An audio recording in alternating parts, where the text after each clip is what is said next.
ये mock test है जो फर्स्ट क्वेश्चन देखो। Gun of mass 10 kg fires 4 bullets per second, 4 bullets per second. और ये जो गन है उसका खुद का मास दिया हुआ है, mass of gun is 10 kg। और ये जो बुलेट फायर कर रहा है, बुलेट का मास है 20 gram. Mass of bullet is equal to 20 gram. तो यहाँ जो फोर्स का फॉर्मूला लगेगा ये लगा दो, delta P by delta T net. तो ये हो जाएगा n into change in momentum for 1 bullet पर यूनिट टाइम। सो यहाँ 4 बुलेट्स हैं और चेंज इन मोमेंटम क्या हो जाएगा, फाइनल माइनस इनिशियल। इनिशियल 0 है, जब बुलेट अंदर रहेगी गन में तब उसका वेलोसिटी 0 है। फाइनल क्या हो जाएगा, mv। सो ये 20 ग्राम है एक्चुअली, ये 20 ग्राम। हाँ, तो ये हो जाएगा 20 इंटू 10⁻³ इंटू v दिया है 300। ये तो फाइनल मोमेंटम आया, इनिशियल 0 पकड़ लेंगे और पर सेकेंड लिखा हुआ है, सो नीचे आ जाएगा 1। तो इसको सॉल्व कर लो, 80 इंटू 300 इंटू 10⁻³ तो ये आंसर आ गया 80 इंटू 0.3, 24 न्यूटन आ गया। So answer C. Second question में देखो, फोर्स दिया है F vector 2i minus 3j plus 7k, displacement है 7i plus 3j minus 2k। Calculate the work done. So यहाँ पे डॉट प्रोडक्ट लगा दो, F dot S। So that is 2 into 7 plus minus 3 into 3 plus 7 into -2, so that is 14 minus 9 minus 14। Answer आया -9 joule, B option. Third question में देखो, de Broglie wave equation लगा दो, lambda is equal to h/p और p को हम रख सकते हैं √2m e। ई क्या है यहाँ पर, काइनेटिक एनर्जी। अब ये कह रहा है क्वेश्चन में कि काइनेटिक एनर्जी इंक्रीज हो रहा है, काइनेटिक एनर्जी इंक्रीज हो रहा है तो wavelength inversely proportional to kinetic energy है, तो वेवलेंथ क्या हो जाएगा, डिक्रीज हो जाएगा। बी आंसर आ गया। फोर्थ क्वेश्चन में देखो, ये कॉइल का जो रोटेशन है उस पर बेस्ड क्वेश्चन है। तो हमको मालूम है कि जो फ्लक्स होता है वो होता है NAB cos ओमेगा टी। तो फिर EMF का फॉर्मूला आएगा minus of d∅/dt, so that is minus NAB और cos ओमेगा टी का डिफ्रेंसिएशन हो जाएगा minus omega into sine omega T. तो ये आया NAB omega sine omega T. तो यहाँ ओमेगा टी को हम थीटा ले लें, थीटा क्या हो जाएगा, किस किस के बीच एंगल हो जाएगा, theta magnetic field and area vector के बीच का एंगल है। तो साइन ओमेगा टी यानी कि साइन थीटा मैक्सिमम कब होगा, जब ये थीटा 90 डिग्री होगा। सो परपेंडिकुलर होना चाहिए राइट एंगल पे। तो ऑप्शन सी सही लग रहा है इसका।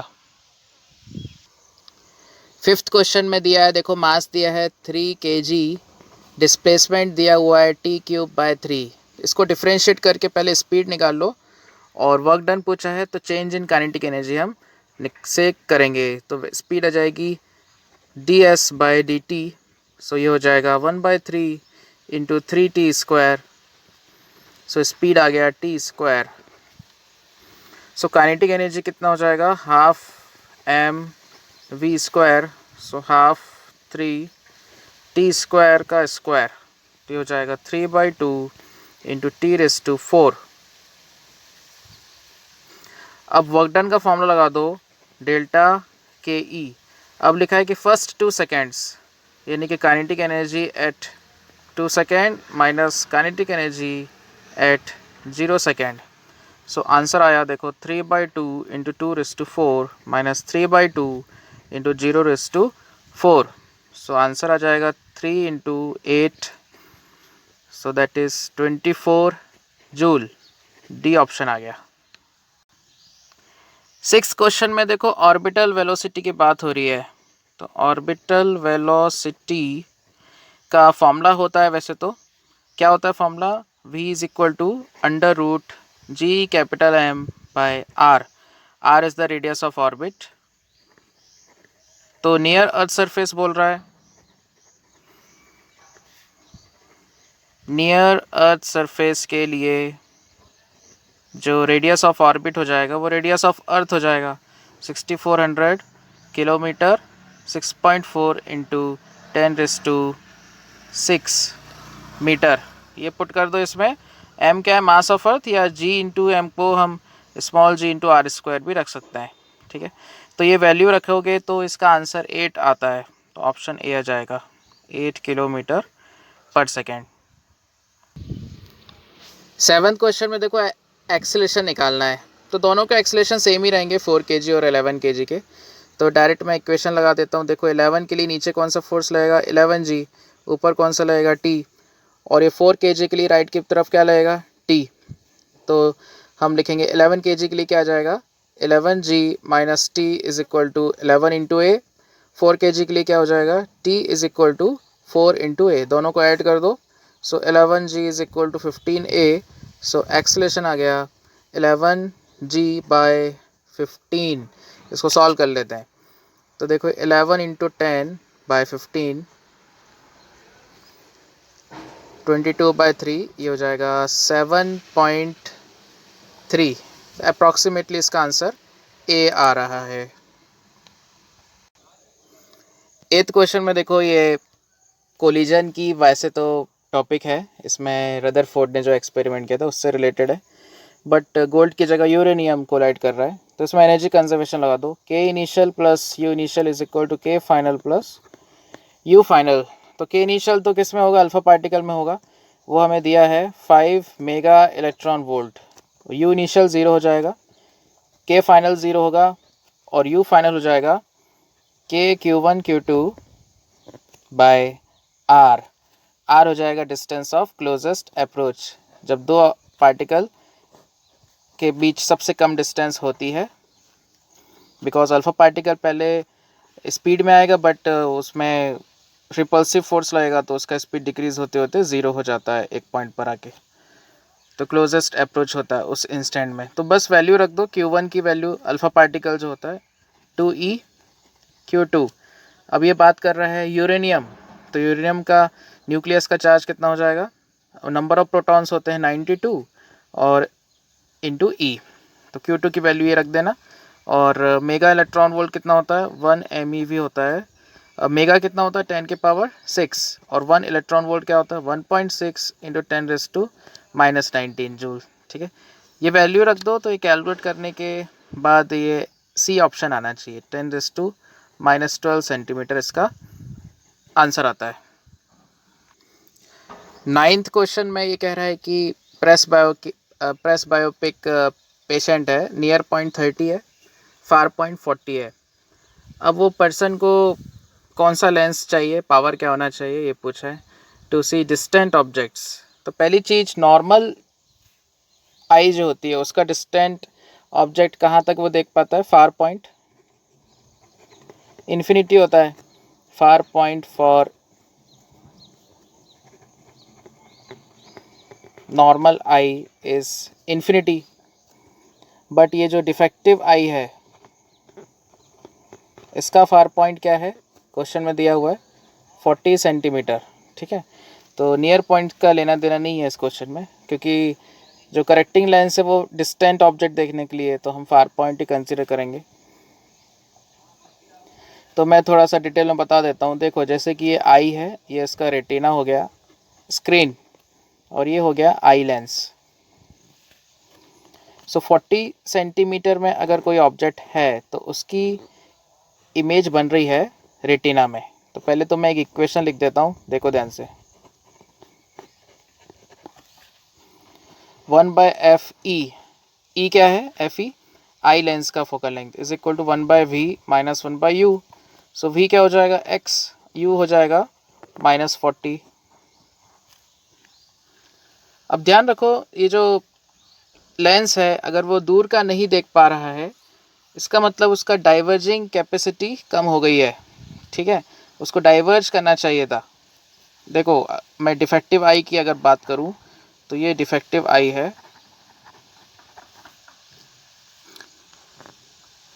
इन्फिनिटी से रेज आती तो उसको क्या होना था, रेटिना में आके मिलना था, बट वो डाइवर्जिंग कैपेसिटी उसकी कम हो गई है, तो उससे पहले ही आके मिल जा रही है, लाइक दिस। ठीक है, तो हमने क्या किया, करेक्टिंग लेंस यूज़ किया। ये है करेक्टिंग लेंस एफ सी और ये है आई लेंस एफ ई। अब जब इन्फिनिटी से आएगी रेज तो ये रेटिना में आके मिलेंगी। तो इनका इक्विवेलेंट क्या हो जाएगा, 1/fc plus 1/fe is equal to 1/v minus 1/u। So 1/fc plus 1/fe यहाँ से रख दो, 1/x plus 1/40 is equal to 1/x। तो यहाँ से देख सकते हो कैलकुलेट करने के बाद fc मिलेगा -40 सेंटीमीटर, यानी कि -0.4 मीटर। पावर का फॉर्मूला होता है 1/fc, लेकिन fc किस में होना चाहिए, मीटर में होना चाहिए। तो इसका आंसर आ जाएगा 1/0.4 नेगेटिव में, यानी कि 10/4 नेगेटिव में। So that is -2.5 dioptre. Clear, तो ऑप्शन हो जाएगा सी। 10th क्वेश्चन में देखो इक्वेशन ऑफ वेव दिया है, y is equal to 2 sin pi 0.5x minus 200t। तो यहाँ k की वैल्यू है 0.5, ओमेगा का वैल्यू है 200। वेव वेलोसिटी का फॉर्मूला होता है omega by k, so that is 200/0.5।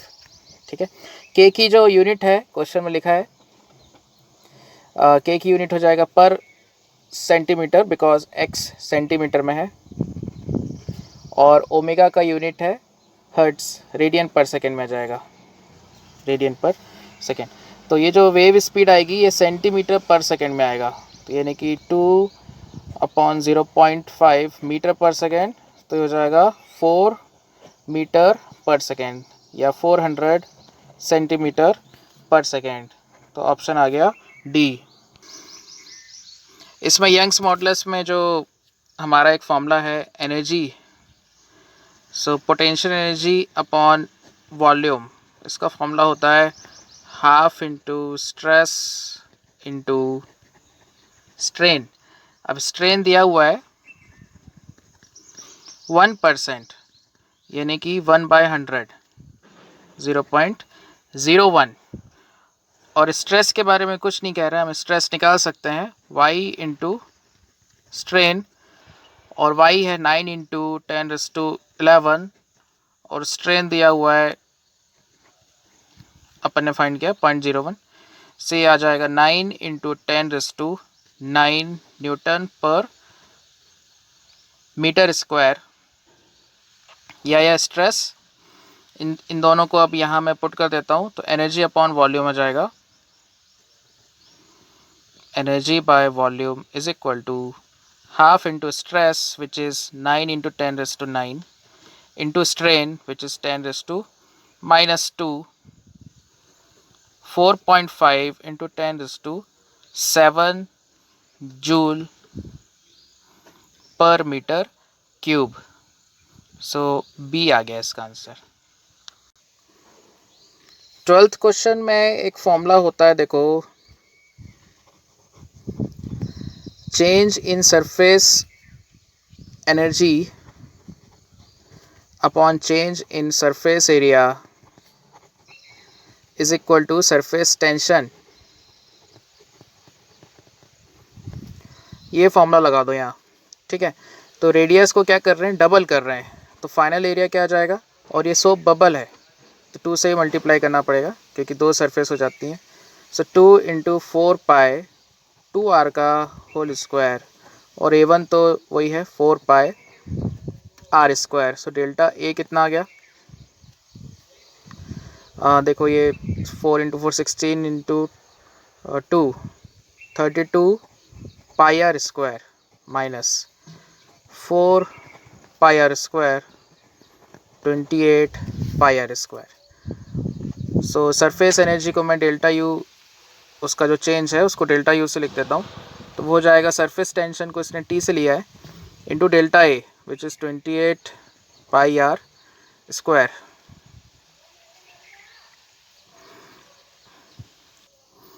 एक मिनट, यहाँ A1 में भी 2 से मल्टीप्लाई करना पड़ेगा, तो यहाँ 24 आना चाहिए, ठीक है। डी आंसर आया। 13 क्वेश्चन देखो, थ्योरेटिकल है।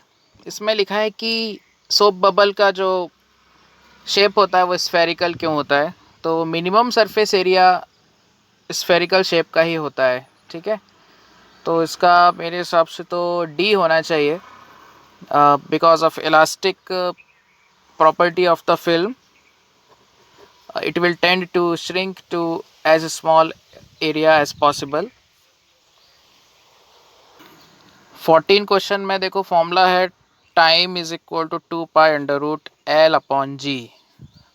हमें एरर पूछा गया है जी में, तो जी का फॉर्मूला निकाल लो पहले। टी स्क्वायर हो जाएगा यहाँ से 4 pi square L upon G. So G हुआ 4 pi square L upon T square.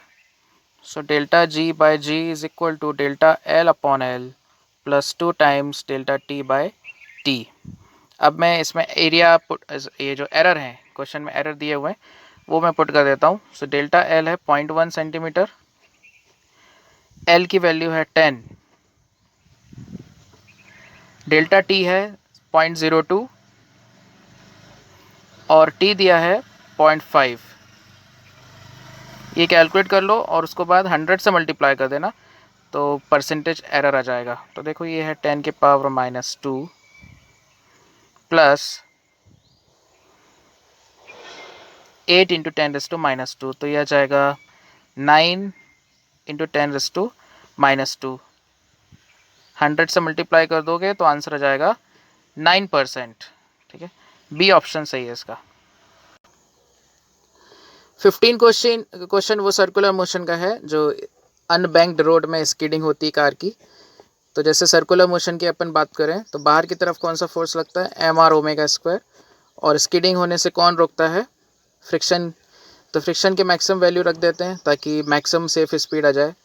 सो म्यू एम जी हो जाएगा, ये दोनों को इक्वेट कर दो। So mu M G is equal to mr⍵²।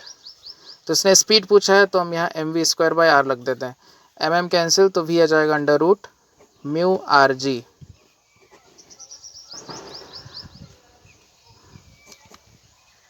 Mu दिया है 0.2, रेडियस है 100, ग्रेविटी आ गया 10, रूट 200 यह जाएगा 10√2, 10 इंटू 1.4, सो 14 के आसपास आ जाएगा इसका आंसर डी।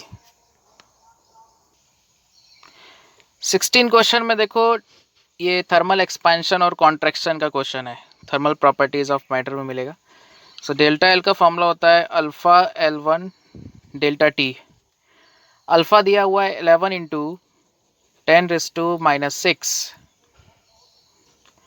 L1 की वैल्यू है 10 सेंटीमीटर और टेम्परेचर यहाँ कम हुआ है 20 से 19 हो गया, तो टेम्परेचर में जो डेल्टा टी है वो हम लेंगे -1। बस ये सॉल्व कर लो, that is your answer. So -11 into 10⁻⁻5 centimetre, तो इसका आंसर आना चाहिए शॉर्टर बाय 11 इंटू 10⁻⁵ सेंटीमीटर। ठीक है, सी आंसर आ जाएगा इसका। 17 क्वेश्चन देखो, ये कैलोरीमेट्री का है। 540 ग्राम आइस 0 डिग्री सेल्सियस में है, इसको मिक्स किया 540 ग्राम वाटर 80 डिग्री सेल्सियस में। ठीक है, फाइनल टेम्परेचर पूछा है। जैसे कि मैं क्लास में बता चुका हूँ कि दो मतलब पॉसिबिलिटीज़ क्या क्या होती हैं ये पता कर लो। 0 से कम हो नहीं सकता, 80 से ज़्यादा हो नहीं सकता, 0 हो सकता है,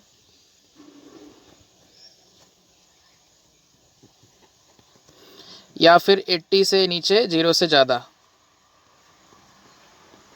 तो चेक हम पहले 0 डिग्री सेल्सियस का करते हैं। Let final be 0 degree Celsius.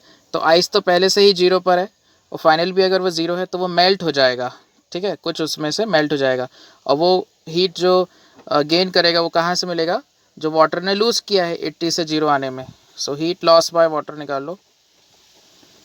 Heat loss by water is equal to M S delta T से आ जाएगा 540 into specific heat 1, delta T आ गया 80, मैग्नीट्यूड ले लिया।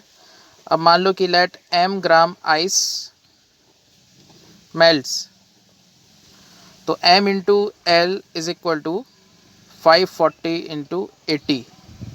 अब l कितना होता है आइस का, 80 होता है, राइट। 540 इंटू 80 कैंसिल, देखो मास आ गया 540 ग्राम। तो 540 ग्राम आइस मेल्ट हो सकता है क्या? बिल्कुल हो सकता है, बिकॉज पूरा का पूरा आइस मेल्ट हो जाएगा। ठीक है, 540 ग्राम, तो ये पॉसिबल है। सो फाइनल टेम्परेचर 0 ही होना चाहिए। तो फिर अपना आंसर आ गया ए।